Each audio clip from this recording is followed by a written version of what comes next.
Thanks for watching On Call for All Kids. Today we're talking about holiday safety.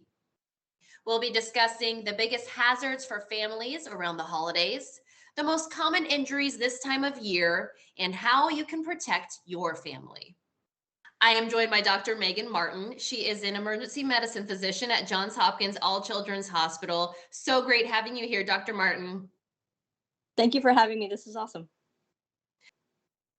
So this time of year is very festive. It's fun, family, friends, lots of activities, but there could also be some hidden dangers for your family. So we're glad to have you here and share these safety tips with us. Let's just first start off with what kind of injuries, what are the most common ones do you see in the emergency center this time of year?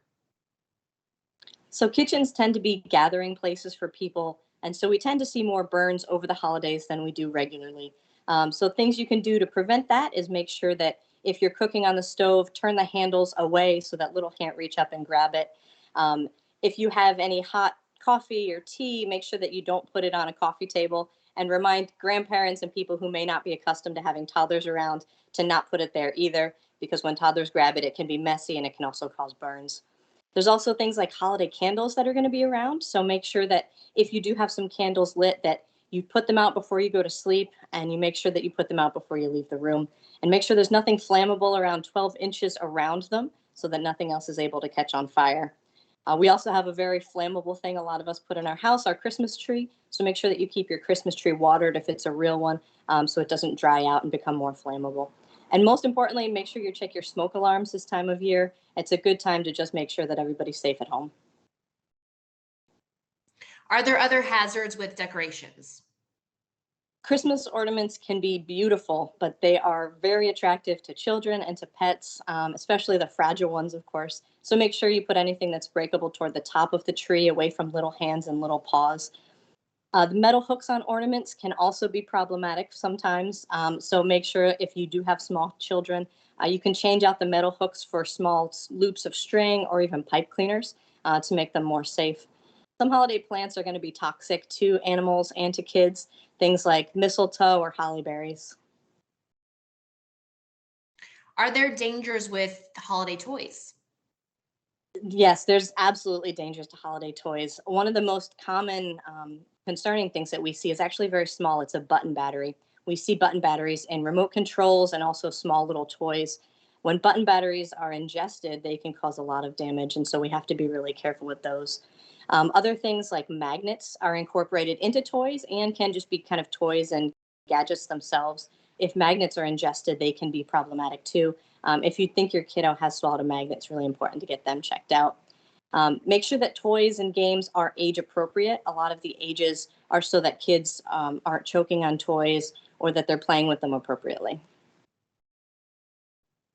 And so many of us gather with our families over the holidays. There's parties. What can we do to protect our kids and family? Since we live in Florida, one of the big dangers is going to be pools and pool safety, especially if people are visiting grandparents over this winter. So make sure that there's pool fences, make sure that we're watching doors and making sure kids don't get out. And then if you have kids that live in the area, it's really important to get swim lessons when possible. Grandparents often have medications in their purses, in their bags, or in their suitcases. And so we want to make sure that we store those in safe places because kids love to play in their grandparents' purses. There's all kinds of gadgets out there too. And then one of the most easy things that we can do to prevent the spread of COVID-19 this winter when we're hanging out with our family is to make sure that we get vaccinated. It helps prevent the spread of COVID, and it keeps us out of the hospital this winter. And lastly, what can we treat at home if unfortunately someone does sustain an injury? And when is it actually time to go be seen in the emergency center? So this is always a hard question to answer. Um, Primary care doctor can give you some advice if you have some questions. If there's any doubt, just come and get checked out. That's why we're here in the emergency room, is to be there in case somebody needs help or needs any reassurance. Some general guidelines, though, if you have any questions, your primary care doctor can give you some guidance. Small burns some can often be treated at home, but larger burns, especially over joints, really should be evaluated in the emergency room. Small cuts can be bandaged at home, but larger cuts, especially ones that won't stop bleeding, really should be evaluated to make sure everything's going to be okay. My kids, they tend to be pretty dramatic when they get hurt, but after a couple minutes, they tend to move on. If your kiddo is still kind of complaining about an injury or they're not walking, it's probably time to get checked out.